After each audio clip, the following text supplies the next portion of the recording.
Meus irmãos e minhas irmãs, é uma alegria estar com vocês em mais uma aula da Escola Fé e Vida. E hoje o nosso tema é a espiritualidade missionária. Vamos pedir ao Espírito Santo que Ele possa atuar em nós nesta hora, que Ele possa falar através de nós e também ouvir em nós, conforme o seu divino querer. Digamos juntos: Divino Espírito Santo, iluminai-nos. Divino Espírito Santo, iluminai-nos. Divino Espírito Santo, iluminai-nos. Maria, Mãe e Estrela da Evangelização, rogai por nós. São José, nosso bom protetor e mestre de vida interior, rogai por nós. Vamos então seguir o roteiro que nos foi proposto.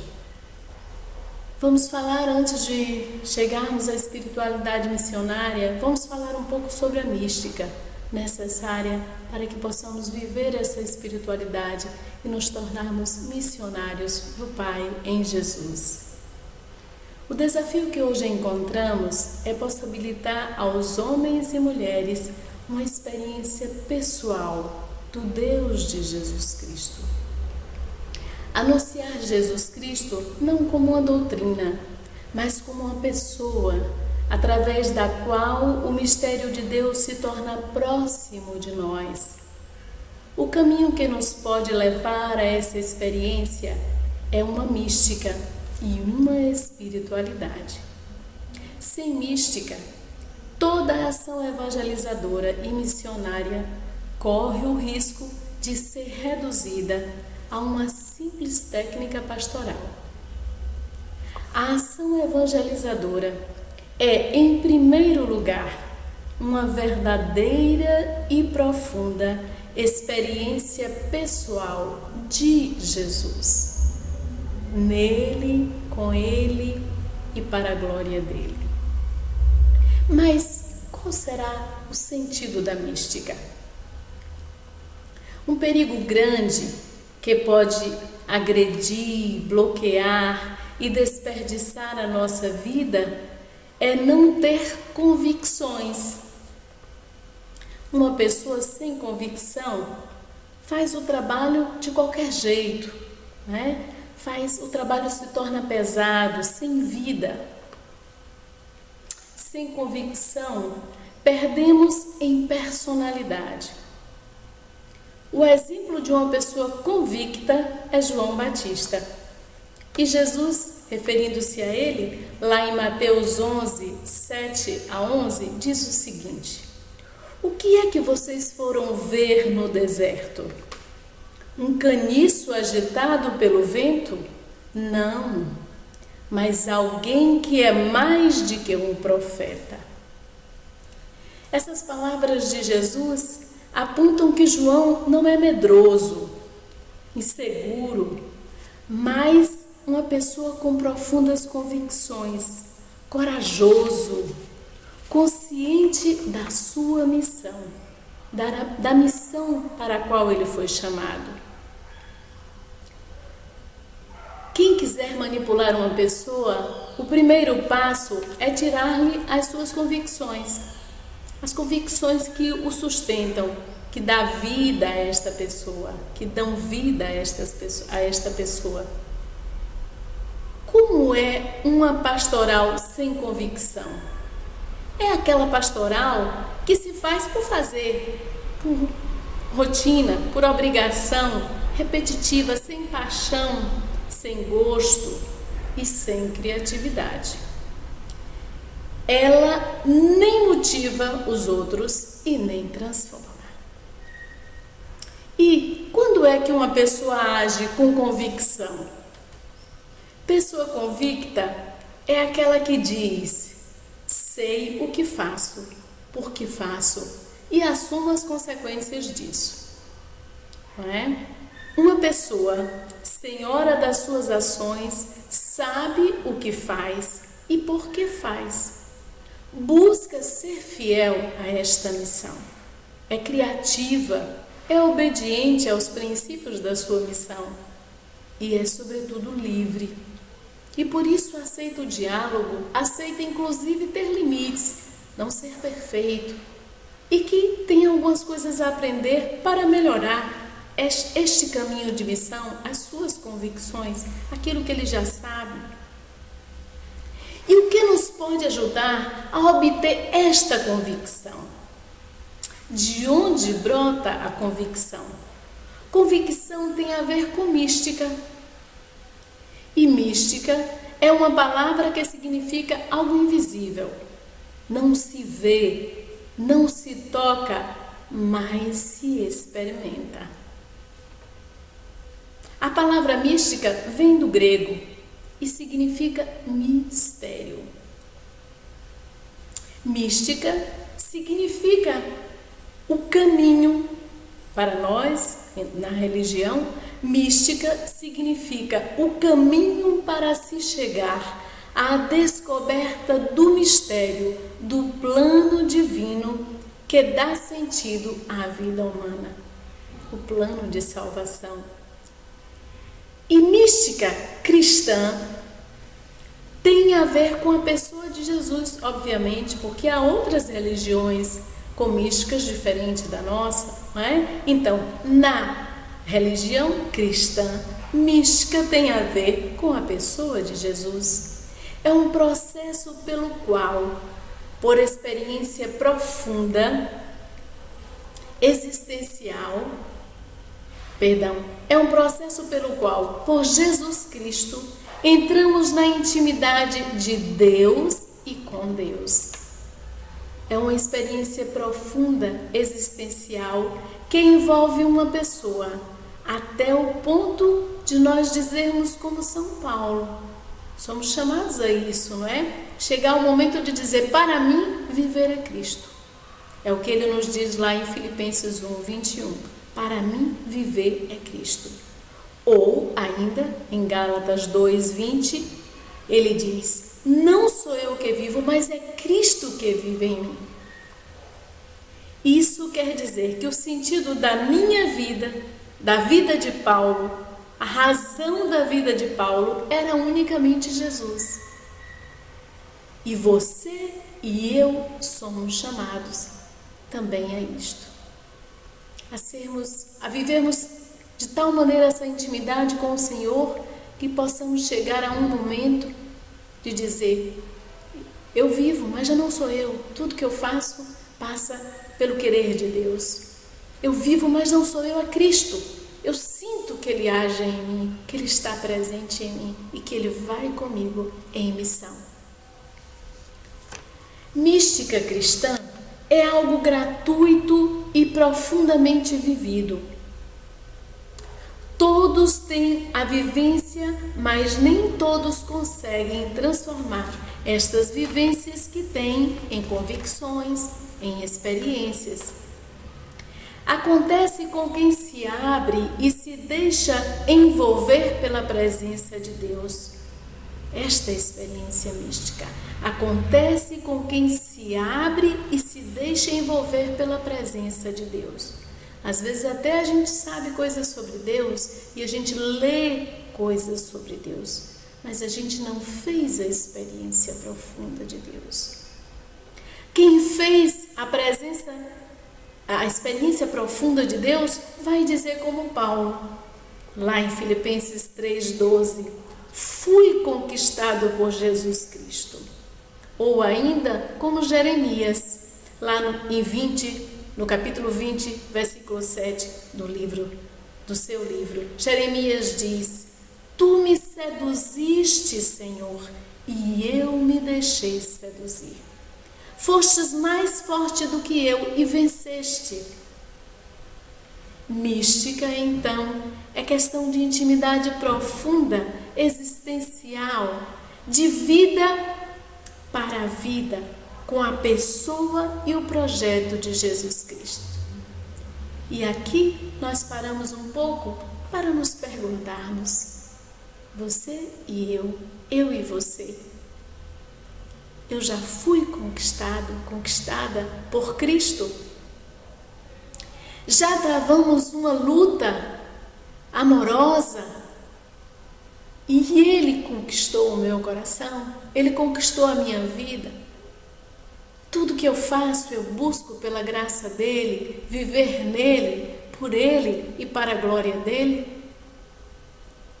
Que isto seja para a nossa reflexão, oração e ação. Mas Jesus, em sua existência terrena, Ele foi um místico profundo, de profunda comunhão com o Pai. Viveu sua comunhão íntima com o Pai, expressa muito bem em João 14, no versículo 9. Quem me vê, vê o Pai.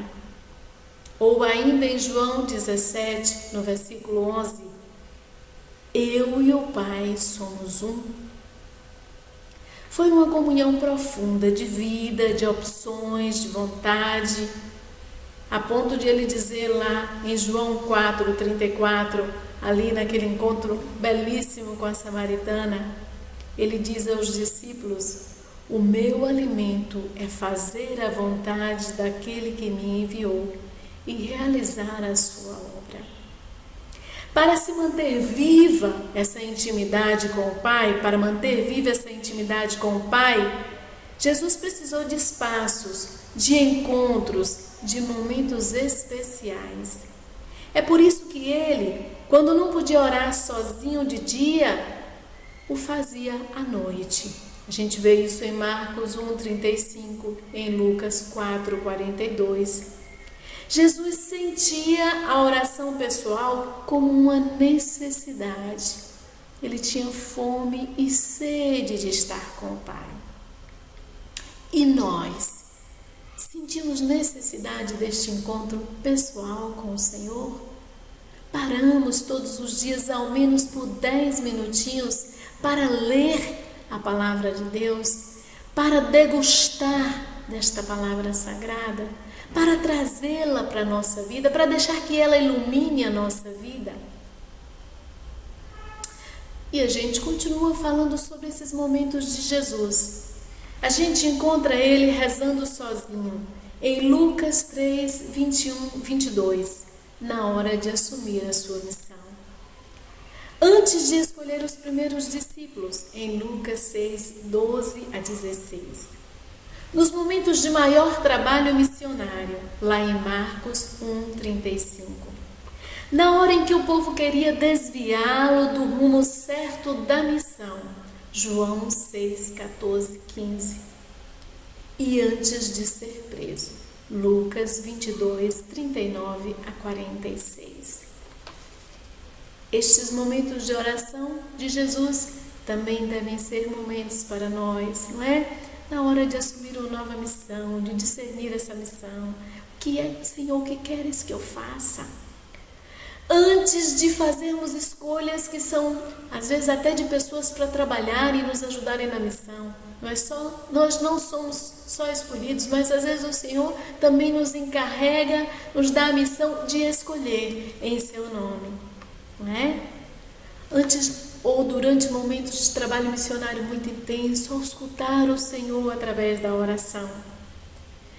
E também na hora que nos querem desviar da nossa missão, que é a missão de Jesus. Nós estamos inseridas na missão dele, nós somos missão em nome dele, com ele, nós somos a missão que o Pai dá ao Filho e ele realiza através de nós, ainda hoje.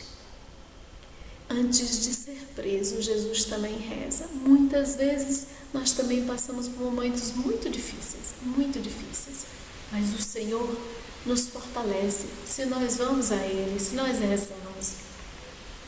A oração é um momento indispensável para fazer profunda experiência mística com Jesus.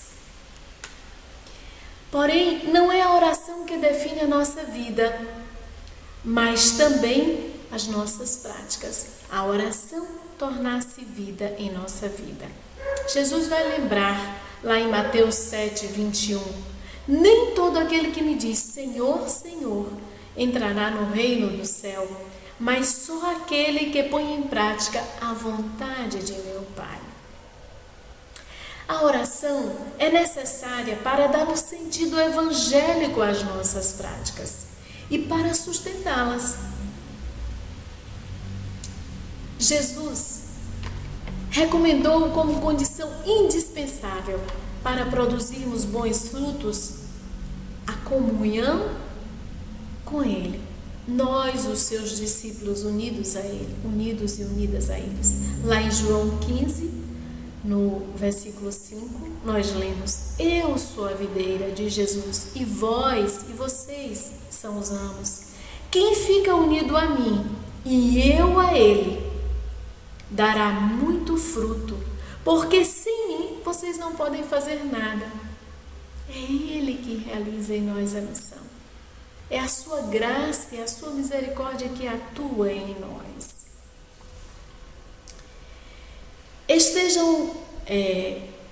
O apóstolo Pedro escreve para os cristãos perseguidos. Em 1 Pedro, no capítulo 3, no versículo 15: estejam sempre prontos a dar razão da vossa esperança. Esteja sempre pronto a dar razão de sua esperança, a dizer da sua convicção de fé, a que a sua vida seja uma transparência dessa intimidade com o Senhor, deste encontro com o mistério que nos faz anunciadoras desse grande mistério de amor e salvação. Místico é a pessoa capaz de comunhão, mas faz também a experiência de solidão. Muitas vezes, por conta da própria missão, muitas vezes a gente se encontra só e às vezes até incompreendidos e incompreendidas. Mas o Senhor também passou por isso e não nos prometeu coisa diferente. Aquele que me quer seguir, tome a sua cruz a cada dia. Renuncie a si mesmo, toma a sua cruz a cada dia, vem e segue-me. Há momentos de silêncio, de oração, de solidão, de dificuldades, mas nós buscando sempre a fonte nele. A comunhão com ele em primeiro lugar e a comunhão com os outros. O perdão e o amor sempre, ainda que nos firam e não aceitem, às vezes, a missão que a gente tem que cumprir em nome de Deus, que muitas vezes é dolorosa para a gente, mas também para as outras pessoas. Mas como o Senhor, precisamos buscar sempre a vontade do Pai. Como os profetas que muitas vezes profetizavam o que não gostariam de profetizar, e que às vezes encontrava inimigos por causa disso, mas não saíam da vontade de Deus, sempre falando em nome de Deus, ainda que isso lhe custasse a vida. Então, temos experiência também de solidão, mas essa solidão, o místico transforma em intimidade, em comunhão, em solidariedade. O místico é um mártir que dá provas concretas de vida naquilo que acredita. Mística e compromisso com os marginalizados são algo inseparáveis. Isto é muito importante. Nesse momento que nós estamos vivendo no nosso país, de tanto sofrimento, de tanta dor, de morte, de injustiças e de uma pobreza cada vez mais acentuada, os nossos olhos não podem estar fechados para isto. A nossa sensibilidade, a nossa comunhão, a nossa solidariedade. O que Jesus faria estando em meu lugar? Esta é a minha missão. Mas e mística missionária? O que será? Fazer a experiência do Deus de Jesus é sentir-se chamado, chamada, amado e amada, acolhida por Ele. Quem sente esse apelo irá anunciá-lo na situação concreta do dia a dia. Quem vive essa intimidade com o Senhor não pode sair de junto dele sem aquele vai e anuncia. Dizei aos meus irmãos, não é? O Senhor nos envia, nos aconchega, nos prepara e nos envia. A pessoa evangeliza porque foi chamada. E até poderíamos dizer assim, porque foi evangelizada. Estar junto do Senhor é estar com o ouvido colado ao Evangelho. Como João, lá na última ceia, que coloca o seu ouvido, que chega ao peito de Jesus e escuta o que ali está. o amor e a dor, os gritos de missão que saem do coração do Senhor, ainda hoje também para nós. A pessoa evangeliza porque foi chamada porque foi escolhida, por isso enviada a evangelizar. Não há experiência do chamado sem missão. Não há discípulo sem missão. Os profetas do Antigo Testamento, todos eles foram místicos e missionários. Sentiam-se possuídos pela presença de Deus e enviados por Ele. Elias, Amós, Oséias, Miqueias, Sofonias, Jeremias. A consciência de ser enviado, de estar realizando uma missão que não parte de si, mas do alto, é característica do profeta, da profetisa e de todo enviado. É sua força, é o seu sustento, é em nome dele que nós vamos, é mesmo o chamado que nos dá força, porque o Senhor não nos pede nada sem antes nos dar a graça na medida certa daquilo que a gente precisa e sempre superabundantemente. Jesus, o místico por excelência, sentiu-se possuído pela missão. Não se pertencia a si, pertencia à missão do Pai. E ele diz lá em Lucas 4, 18, 20, expressando essa pertença à missão, ele diz o seguinte: o Espírito do Senhor está sobre mim, porque Ele me consagrou, porque Ele me enviou. E assim também nós. E nós cantamos e rezamos também assim, nele. Ele explica a razão da sua missão em 3 parábolas. Na parábola da ovelha perdida, né? Na parábola dos 2 filhos, o filho pródigo. Então, Lucas 15, de 1 a 32, nós temos ali estas parábolas belíssimas. Jesus transmite a consciência da missão aos apóstolos e os envia à sua frente para anunciar o Evangelho. Nós vemos isso em Marcos 6, 2. O essencial é que os apóstolos tenham sempre a consciência de serem enviados por Jesus. Nós precisamos ter essa consciência. Ninguém vai viver uma missão em seu próprio nome. Nós somos enviados do Pai em Jesus, na força do Espírito. Assim como o Pai o enviou, Ele também nos envia. A experiência de Jesus e a missão não dão para serem separadas. A experiência de Jesus e a missão estão sempre unidas. Essa missão é em favor da vida, em nome de Deus, do Deus da vida, ao lado dos excluídos, contra a cultura e sistema de morte. Sem missão em favor da vida, não há verdadeira experiência mística de Jesus. Vejam as escolhas que Jesus fez no Evangelho.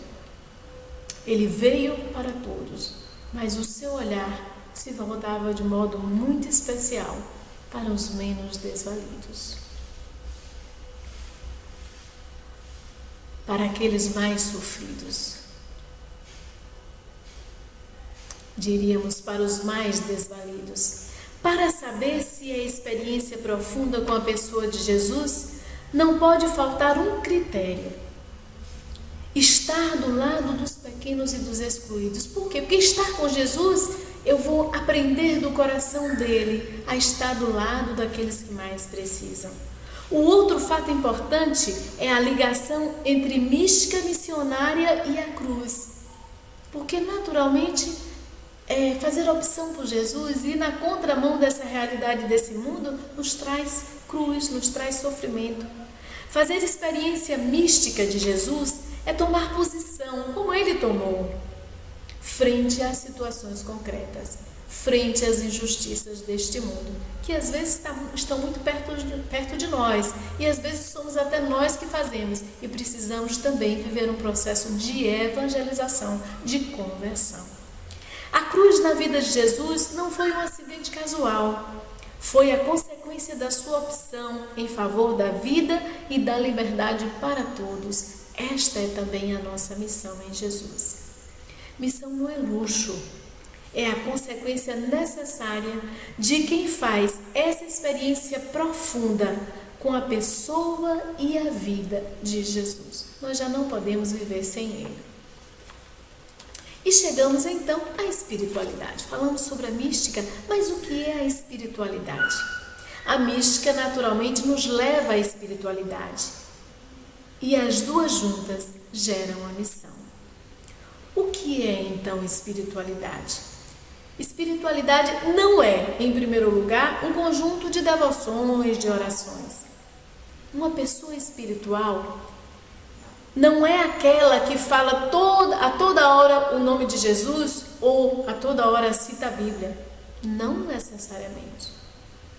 A Bíblia não usa a palavra espiritualidade em geral, mas diz assim: vida segundo o Espírito. A Bíblia não traz expressamente a palavra espiritualidade, mas fala de vida segundo o Espírito.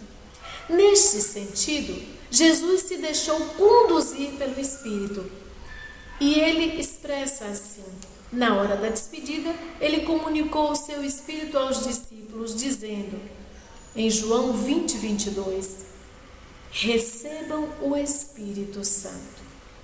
E São Paulo afirma: há duas maneiras de viver, uma segundo o Espírito e outra segundo a carne, e obviamente segundo o Espírito de Jesus. E o que é a vida segundo o Espírito? É vida guiada pelo Espírito do Senhor e vivida segundo os sentimentos de Jesus. E a vida na carne? Quais são as características da vida na carne? É uma vida conduzida segundo o espírito do mal, com a ganância, com o orgulho, com a vaidade, com a divisão, com o querer ser melhor, quem prega melhor, quem faz mais, quem converte mais, quem prega mais alto, quem canta melhor. Quando a gente está em Jesus, a gente só quer saber de anunciá-lo e nada mais, ainda que nos custe a vida. Espiritualidade cristã é viver o dia a dia conforme o Evangelho. É ter os mesmos sentimentos e posturas de Jesus.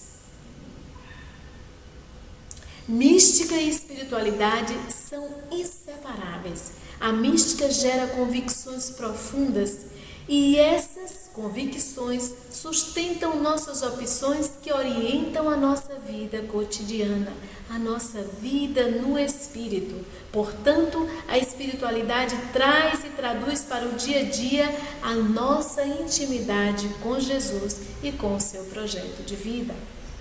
Mas e a espiritualidade missionária? O que é espiritualidade missionária? Se a espiritualidade é a maneira de viver no cotidiano, então significa que há várias espiritualidades. Porque o cotidiano pode ser vivido de várias maneiras diferentes, não é? E a gente até escuta falar a espiritualidade franciscana, a espiritualidade naciana, como outras religiões também tem um caminho para ir para Deus, para estar em Deus e viver em Deus. Há uma espiritualidade, que é a espiritualidade cristã, que nós temos como característica única aquela do seguimento de Jesus. Mas essa nós a podemos viver de maneiras diferentes. Toda verdadeira espiritualidade é também missionária, é voltada para a missão. A raiz da espiritualidade missionária é incorporação na igreja missionária. Eu não vou sozinho, toda missão que eu vivo é em nome da igreja, é como igreja. Não é algo opcional. Se eu sou igreja, se eu sou cristão, se eu sou católico, eu estou, pelo batismo, eu me insiro na missão da igreja como filho e filha de Deus. Faz parte da origem, da essência da igreja, esse ser missionário. A nossa vida é missão. A nota essencial da espiritualidade missionária é a comunhão íntima com Cristo. Não é possível compreender e viver a missão se não referindo-se a Cristo, obviamente. Referindo-se a Ele como aquele que foi o enviado do Pai para salvar, para evangelizar. a boa nova do Pai. Seu tempo, suas andanças, seus gestos, suas decisões eram todas orientadas para a missão. Era assim que Jesus vivia a vontade do Pai. Sua oração, sua vida eram marcadas pela missão. Nós vemos isso muito bem em João 17, 11 a 19. O missionário procura inspirar-se na mesma espiritualidade missionária de Jesus, mas encarnada e atualizada dentro da realidade que vive. Nós poderíamos então apresentar alguns traços da espiritualidade do missionário, da missionária. Aquele e aquela que são missionários, que é missionário, não se esquece a situação concreta de sua vida, que é homem, que é mulher, que é casado, que é religioso, que é religiosa, que é padre, que é consagrado leigo, que é trabalhador, que é empregado, e é a partir daí que busca viver o seu ser missionário. Sente-se missionário 24 horas por dia. Ele não se pertence, e sim pertence à missão de Jesus, e aonde o Senhor lhe mandar. Carrega a mesma paixão. Deva anunciar a boa nova do reino, também para outras cidades, porque é para isso que fui enviado. É o que Jesus nos diz em Lucas 4:43. Organiza e articula suas energias sempre e os seus dons sempre em vista da missão. Ele anda no meio das massas. O missionário e a missionária está no meio do povo, seja padre, seja freira, seja quem for, seja casado, seja leigo consagrado, está no meio do povo como fermento na massa. Mas sem reduzir as pessoas a número. Procura conhecer as pessoas pelo nome, estabelece relações amigas e segundo a vontade do Senhor. Ele ama a vida, defende a vida e é capaz de dar a vida para que outros tenham mais vida. Sem interesse próprio, sem autoritarismo, sem querer ser o melhor, nem a melhor, mas ser o que Deus quiser. Não vive no primeiro lugar em função de grupinhos religiosos ou fazendo panelinhas, como a gente diz, mas está a serviço do reino. É homem e mulher, como algumas pessoas dizem, este é um homem de Deus, esta é uma mulher de Deus. Não se cala na hora de professar publicamente a sua fé. Sabe que a melhor maneira de anunciar Jesus é através da vida, testemunhando no cotidiano os valores do Evangelho e gritando contra as injustiças, não só com as palavras, mas com o exemplo, com a vida. Fala de Jesus na hora certa, do jeito certo e para as pessoas certas, sem agredir, sem impor, mas levando a paz, como Jesus tanto pediu aos discípulos. A paz e a alegria, sinais da presença do Espírito Santo que fala em nós e através de nós. Rompe barreiras, o missionário e a missionária rompe barreiras, quebra preconceitos, supera bloqueios. Ele vive intensamente o presente, mas sempre olhando para frente. Pela missão é capaz de fazer renúncias exigentes. Tudo conforme o querer do Senhor.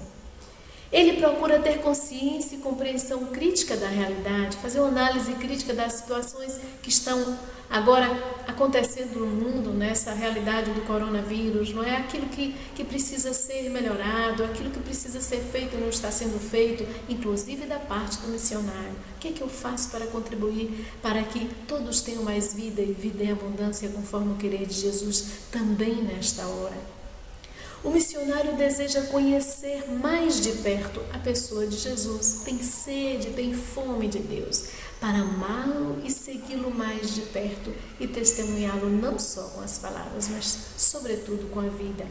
Para ele a missão é o amor e não uma espécie de carga insuportável que hoje eu tenho que ir para a reunião, hoje eu tenho que ir fazer uma visita aos doentes e falar um pouco de Deus, não. Vai com alegria que vem do Espírito Santo.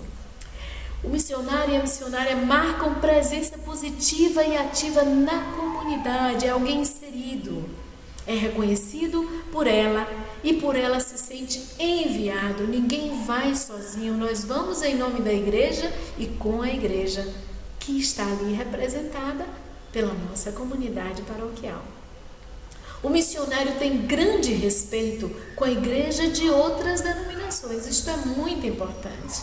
Reconhecer o valor de tudo o que há de bom, não é? Porque não existe bem, não existe graça e bênção só na Igreja Católica, mas o Senhor, o Espírito do Senhor, derrama a sua graça sobre todas as criaturas e pode vir de onde menos a gente espera, uma graça especial e uma palavra profética e única como o Senhor quer. E nós vemos muito desses exemplos na história.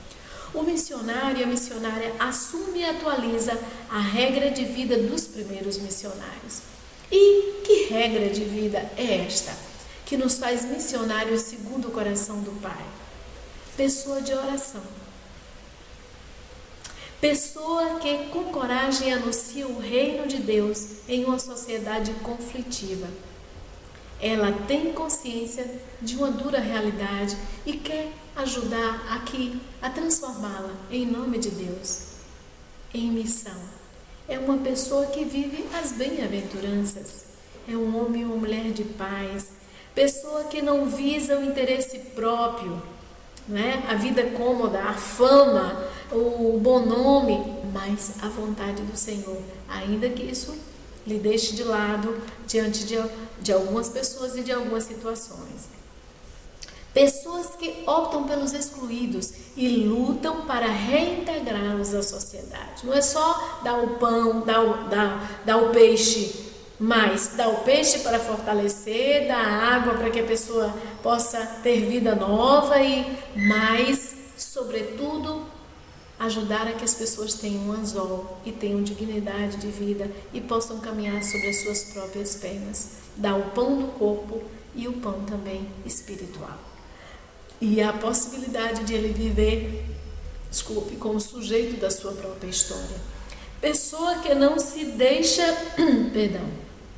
pessoa que não se deixa corromper por uma sociedade injusta e contrária ao projeto de Deus. Isto é muito importante, porque nós estamos em missão para que o projeto de Deus aconteça, o reino de Deus aconteça no aqui e agora. A oração do Pai Nosso se realize conforme o coração de Jesus deseja. O missionário, a missionária é chamado a ser profeta, profetisa, que desmascara as mentiras que andam soltas por aí e a denunciar toda a agressão à dignidade da vida. A ser pastor e pastora da vida, que cuida e é capaz de, como o bom pastor e com a graça do bom pastor, de dar a vida pelas ovelhas, para que outros tenham mais vida. Conselheiro, aquele que sempre tem uma palavra no Espírito para animar, para consolar.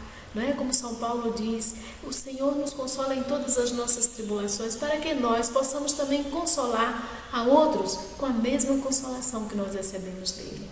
A pessoa que ajuda a discernir, a dar sentido à vida em Deus, a viver os valores do Evangelho, a viver a intimidade com o Senhor, a fazer um encontro pessoal com Jesus.